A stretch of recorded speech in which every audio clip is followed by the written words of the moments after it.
నమస్తే. శ్రీ గురుభ్యో నమ. శ్రీమాత్రే నమ. ఆదిత్యాయ చ సోమాయ మంగళాయ బుధాయ గురు శుక్ర శనిభ్యే రాహవే కేతవే నమ. మనం ఈ ఖగోళ శాస్త్రంలో రకరకాలుగా గ్రహాలు మారుతూ ఉంటాయన్నది తెలుసు.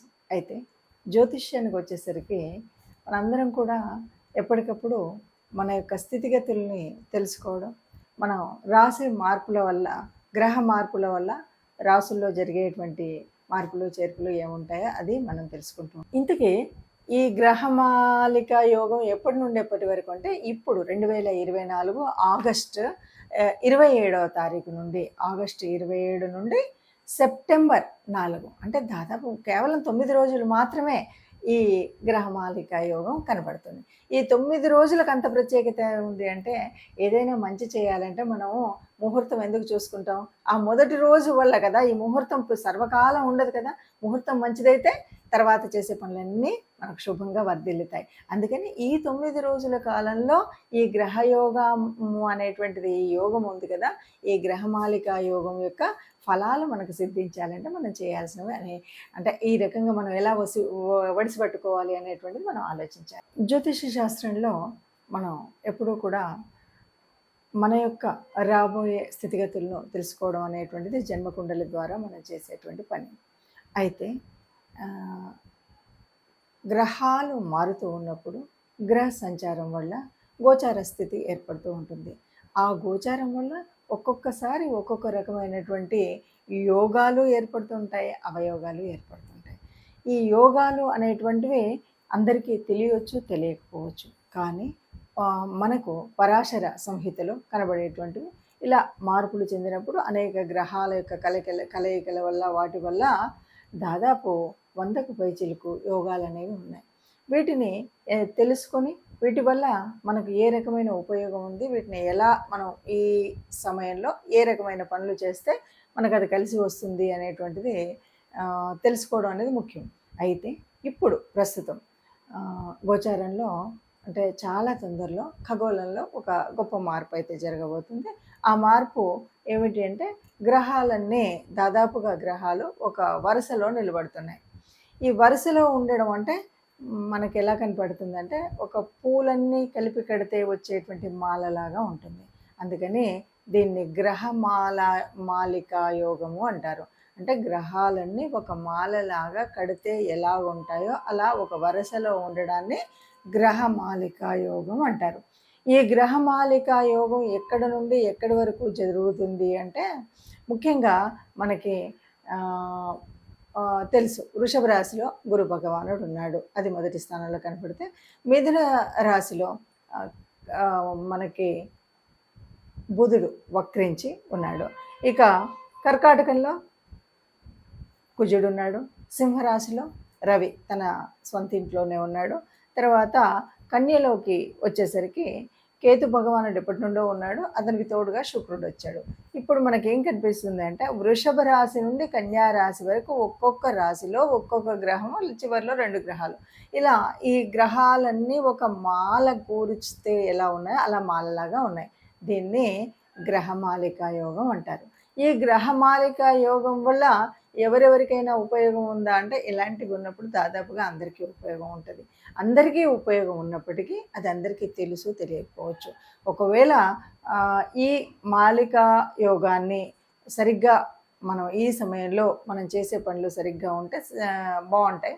ఒక్కొక్కసారి ఏంటంటే కొన్ని పరిహారాలు అవి చేసుకోవాలి. ఆ పరిహారాలు కానీ, లేదంటే కొంత దేవతానుగ్రహం కోసం కానీ, గ్రహం కోసం కానీ కొన్ని పనులు చేయాలి. అలా చేసినట్టయితే ఈ ఉన్నటువంటి గ్రహమాలిక యోగం మనకి చక్కటి ఒక పని చేసుకునేటప్పుడు ఆ పనికి ఇంకా అంటే ఈరోజు ఈ పని చేయడం వల్ల రేపటి భవిష్యత్తుకు బాగా ఉపయోగపడింది అనేటువంటి పనులు కొన్ని ఉంటుంటాయి. అంటే ఆ రోజు ఆ పని చేయబట్టి నాకు తర్వాత ఎంత కలిసి వచ్చింది అంటుంటారు కదా. అలాంటి యోగం రావాలి అంటే ఈ గ్రహమాలిక యోగం ఉన్నటువంటి కాలంలో కొన్ని పనులు చేస్తే కలిసి వస్తుంది. అయితే ఇందులో కూడా మనం ఏంటంటే ఒక్కొక్క రాశి వారికి మరి ఎలా ఉంటుంది, ఎవరికి ఏ రకంగా ఉంటుంది అన్నది కూడా మనం విడివిడిగా చూద్దాం. ఇక వృశ్చిక రాశి వారికి, ఈ గ్రహమాలిక యోగం ఎక్కడి నుండి ఎక్కడి వరకు జరుగుతుంది అంటే 7వ స్థానం నుండి 11వ స్థానం వరకు గ్రహాలు ఉన్నాయి. 7లో గురువు మొదలు పెడితే బుధుడు, కుజుడు, రవి, శుక్రుడు, కేతువు కలిపి మనకు 7 నుండి 11వ స్థానాన్ని వరకు గ్రహమాలిక యోగం ఉంది. కాబట్టి ఈ వృశ్చిక రాశి వారికి మరి ఎలా ఉంటుంది అంటే బాగుంటుంది. ఏ రకంగా బాగుంటుంది అంటే మీరు కొన్ని నిర్ణయాల్లో మాత్రం తగు జాగ్రత్త తీసుకుని ఆలోచించి నిర్ణయాలు తీసుకుంటే మాత్రం ఇక తర్వాత మీకు చక్కటి అంటే ఇప్పటి వరకు ఏ పని చేయాలన్నా ఒక నిష్ట ఉన్నప్పటికీ దాంట్లో స్థిరత్వం లేకపోవడం వల్ల జరిగేటువంటి నష్టాలు జరగవు. ఇది చేయాలి అనే ఆశ ఉంటుంది, ఆశయం కూడా ఉంటుంది, కానీ అది ఏదో తొందరగా ఏదో చేసేయాలి అనేటువంటి తొందరపాటు నిర్ణయాలు లేకుండా ఒక సుస్థిరమైన నిర్ణయం. అట్లాగే ఇదేదో నాకు అనుభవంలోకి రావట్లేదు కాబట్టి నేను ఇది మార్చేసి ఇంకొకటి అనేటువంటి చాలామందిని చూస్తూ ఉంటాం ఇక్కడ రాశిలో.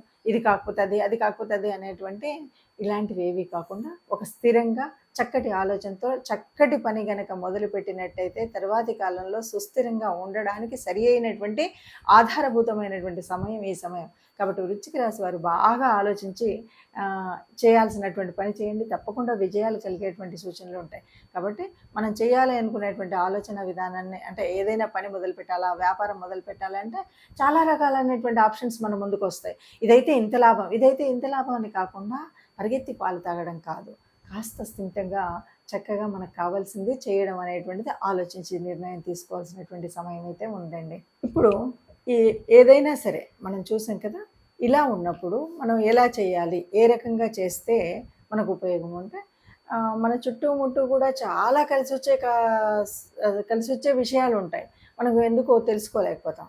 ఇప్పుడు మనం తెలుసుకున్న దాన్ని బట్టి ఇప్పుడు గ్రహమాలిక యోగం ఉంది కాబట్టి మనం ఈ పని చేస్తే బాగుంటుంది, ఈ పని వల్ల మనకి ఇలాగ ఉంటుంది అంటే ఈ గ్రహమాలిక యోగం నేనున్నటువంటి నా రాశి నుండి ఎన్నో స్థానంలో ఉంది, 5వ స్థానంలో ఉంది, 6వ స్థానంలో జరుగుతుంది, 7 నుండి 9 ఇలాగా మనకి తెలుస్తుంది. కాబట్టి ఇలా తెలిసినప్పుడు ఈ గ్రహాలు ఈ రాసులలో ఉన్నప్పుడు మనకి ఈ గ్రహాల వల్ల కలిగేటువంటి ఉపయోగమైనటువంటి పనులు ఏమున్నాయి, దాన్ని మనం ఏం చేయొచ్చు, ఏం చేస్తే జీవితంలో ఇక సుస్థిరంగా ఉండడానికి కొంత మంచి జరిగేటువంటి అవకాశం అయితే ఉంటుంది.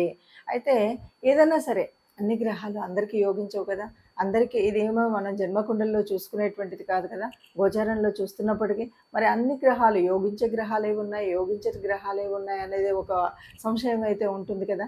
ఎప్పుడూ కూడా అన్ని గ్రహాలు యోగించినప్పుడు మరి ఈ యోగించనివి కూడా ఉండి గ్రహమాలికలో ఉంటే ఏమవుతుంది, అలాంటప్పుడు మనం చేయాల్సినటువంటి పరిహారం ఏదైనా ఉందా అంటే తప్పకుండా మనం చేయాల్సిన అతి ముఖ్యమైనటువంటి పరిహారం మొట్టమొదటిది ఏంటి అంటే మనం తప్పనిసరిగా నవగ్రహ మండపానికి వెళ్ళాల్సిందే. నవగ్రహ మండపానికి వెళ్ళి ఇక్కడ మరి చూడండి తెలియకుండానే ఈ గ్రహమాలికలు ఎవరెవరు ఉన్నారు, గురు భగవానుడు ఉన్నాడు, చిట్ట చివర శుక్రుడు ఉన్నాడు. అంటే గురు శుక్రులు అనగానే మనకు ఎన్నో రకాల పుణ్యాలను ఇచ్చేటువంటి గ్రహాలు ఈ రెండు. ఈ ఇద్దరి మధ్యలో మిగతా గ్రహాలు ఉన్నాయి. కాబట్టి దాదాపు మంచినిచ్చేటువంటి వాళ్ళే, కానీ కొన్నిసార్లు మనకు యోగించినటువంటి పరిస్థితి ఉంటే కూడా మనం ఆ ప్రాప్తాన్ని పొందాలి అంటే మనం బుధుడు మొదలు మన గురువు భగవానుడు మొదలు బుధుడు వక్రించి ఉన్నాడు ఆయన, తర్వాత కుజుడు, రవి, శుక్రుడు, కేతు భగవానుడు వీళ్ళందరూ ఉన్నారు. వీళ్ళందరినీ ప్రార్థించాలన్నమాట. అంటే ఏం చేయాలి, నవగ్రహ మండపానికి వెళ్ళి మనకు ఉన్నటువంటి నవగ్రహాలని రాహుకేతు భగవాళ్ళని వీళ్ళందరినీ అంటే ఈ 9 మందిని మనం పూజించడం, లేకపోతే నవగ్రహ ప్రదక్షిణ చేయడం. ఇది మరి ఈ జరుగుతున్నటువంటి కాలం అంటే మనకి ఆగస్టు చాలా ఇది తక్కువ కాలం, అతి తక్కువ కాలం అయినప్పటికీ కూడా అంటే ఆగస్టు 27న మొదలయ్యి ఇది దాదాపు సెప్టెంబరు 4 వరకే. అంటే మనం చూస్తే కనుక దాదాపు 9 రోజులు కూడా లేనటువంటి సమయము ఇది. అంత ఉపయోగం అంటే తప్పకుండా ఈ నవగ్రహాలు మనకు కలిసి వస్తాయి. ఈ 9 రోజులు యొక్క ఈ గ్రహమాలిక యోగం వల్ల మనకు జీవితకాలంలో మంచి జరిగేటువంటిది చాలా ఉంటుంది. అందువల్ల ఒకటి నవగ్రహ ఆరాధన. ఇక రెండవది విష్ణు భగవానుడి ప్రార్థన. అంటే ఏ రూపమైనా పర్వాలేదు, విష్ణు సహస్రం వింటామా, విష్ణుమూర్తి గుడికి వెళుతామా, విష్ణువుకు సంబంధించినటువంటి కార్యక్రమాలు చేస్తామా, రామావతారం అవ్వనివ్వండి, కృష్ణుడి అవతారం అవ్వనివ్వండి, విష్ణు సంబంధితమైనటువంటి ఏ రూపమైనా సరే విష్ణు ఆరాధన చేయడం. ఇక మూడవది గోమాత. గోశాల, ఈ 2 గోశాలలో సేవ చేయడం, గోమాతకి గ్రాసం అందించడం. ఇలాగా గోమాతకు సంబంధించినటువంటి ఏదైనా గోపూజ చేస్తాము. గోమాతకు సంబంధించిన లేకపోతే గ్రాసం ఇవ్వడంతో పాటు కొన్నిసార్లు గోమాతల్ని ఎవరికైనా మనం పెంచే వాళ్ళకి ఇవ్వడం ఇలాంటివి ఉంటాయి కదా! ఇవి ఏవైనా చేయొచ్చు. అంటే మొత్తంగా మనం చేయాల్సిన పరిహారంలో 1 నవగ్రహ ఆరాధన, 2 విష్ణు ఆరాధన, 3 గోమాత ఆరాధన. ఈ 3 చేసినట్టయితే ఎవరికీ కూడా అనుకూలించిన గ్రహాలు ఈ గ్రహమాలలో ఉన్నప్పటికి కూడా ఇది బాగా యోగించే స్థితి అయితే ఉంటుంది. ఈ ఈ సమయం ఈ 9 రోజుల్లో అందరికీ మంచి జరగాలని కోరుకుందాం. అందరికీ కూడా ఈ యోగము ప్రతిఫలించేలాగా చైతన్యవంతంగా వీరి దీంట్లో ఉండాలని కోరుకుందాం. అందరూ బాగుండాలి, అందులో మనం ఉండాలి. సర్వే జనా సుఖినో భవంతు.